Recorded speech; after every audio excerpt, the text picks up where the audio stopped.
Otep à tous, bien-aimés frères et sœurs. Zelensky et ses soldats sont en train de se casser la gueule en Ukraine.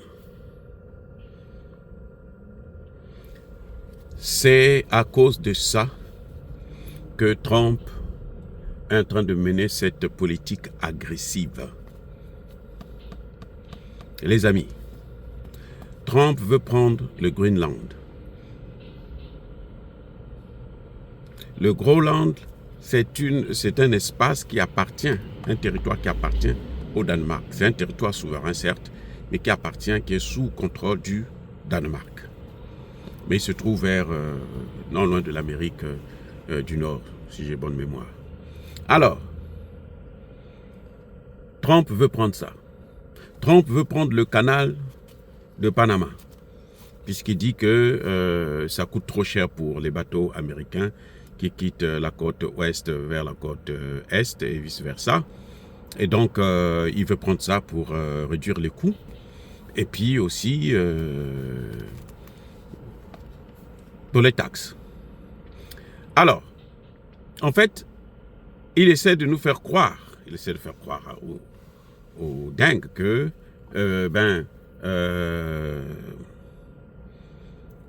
les Chinois ont pris ce canal de Panama. Non, ce n'est pas les Chinois qui ont pris le canal de Panama.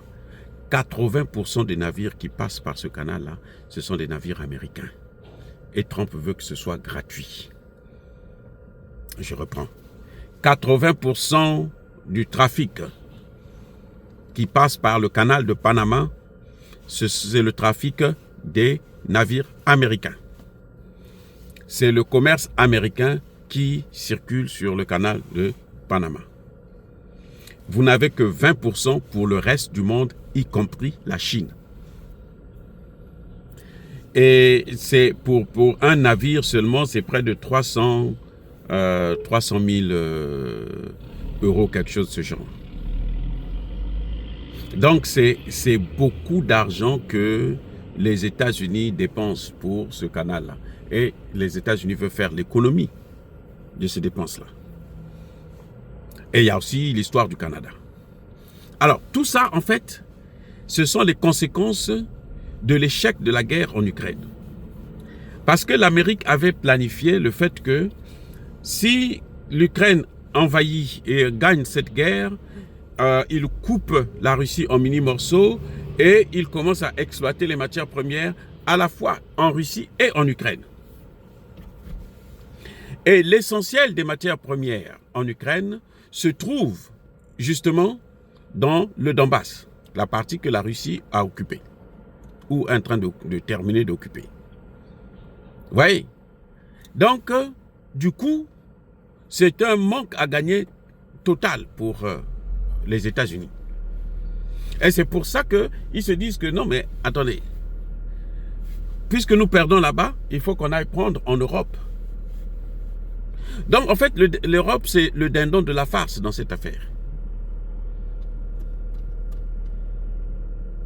Les États-Unis, Donald Trump est en train de vouloir changer de politique, est en train de vouloir mener une politique agressive à cause de l'échec de la guerre en Ukraine. Parce que tous les plans qu'ils avaient mis en place là ont échoué. Et donc, il veut tenter de se rattraper vers le Groenland, le Panama et autres. Parce qu'on dit aussi que le Groenland, là, il y a beaucoup de matières premières là-bas. Beaucoup de matières premières. C'est pour ça que les États-Unis veulent prendre ça. Comme ils ne peuvent plus avoir ceux de l'Ukraine, pire encore ceux de la Russie. Et je vous dis, il y a un autre problème qui est en train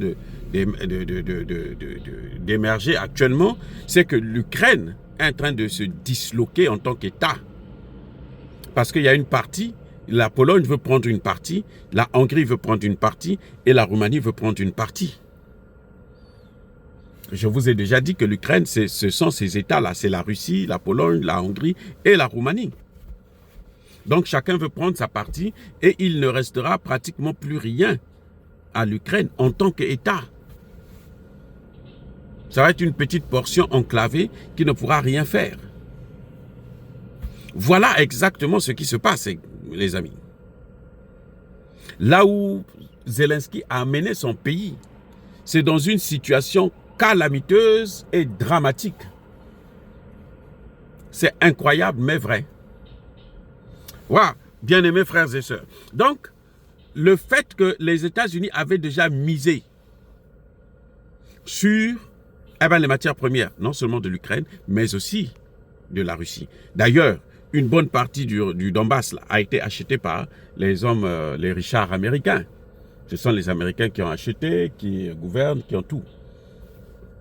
Et donc, vous voyez, c'est incroyable, mais c'est vrai. Donc, Donald Trump veut en fait compenser l'échec de la guerre en Ukraine sur ce que vous voyez là, cette politique de vouloir occuper, prendre ce qui ne leur appartient pas. Donc, de toutes les façons, c'est dans leur habitude. Ils ont toujours fait ça. Hein, c'est pas la première fois. Ça, ce n'est qu'une façon de faire encore plus ce qu'ils ont l'habitude de faire. C'est ça le problème. Donc, ne vous fiez pas à ce que vous voyez là. Les conséquences de l'échec américain en Ukraine, l'échec de l'OTAN en Ukraine, sont énormes. Tous les projets que les États-Unis avaient mis en place ont échoué. Et il faut trouver donc des moyens pour compenser cela. Et là, les États-Unis, Donald Trump ne se privera pas d'aller prendre ce qui ne lui appartient pas. Parce que s'il faut faire la guerre contre la Russie, continuer la guerre contre la Russie, peut-être que ça va coûter encore plus cher. Voilà les amis, encore une fois de plus, soyez bénis, abondamment bénis par le Dieu des Kémites et par nos ancêtres angélisés. Mais que tous ceux qui persécutent le continent africain le pillent et le déstabilisent, qu'ils soient noirs, blancs, chinois, arabes, juifs, indiens ou qui qu'ils soient punis, maudits, foudroyés, neutralisés, écrasés, effacés par le Dieu des Kémites et par nos ancêtres angélisés. Vive l'Afrique éternelle, j'ai dit et j'assume.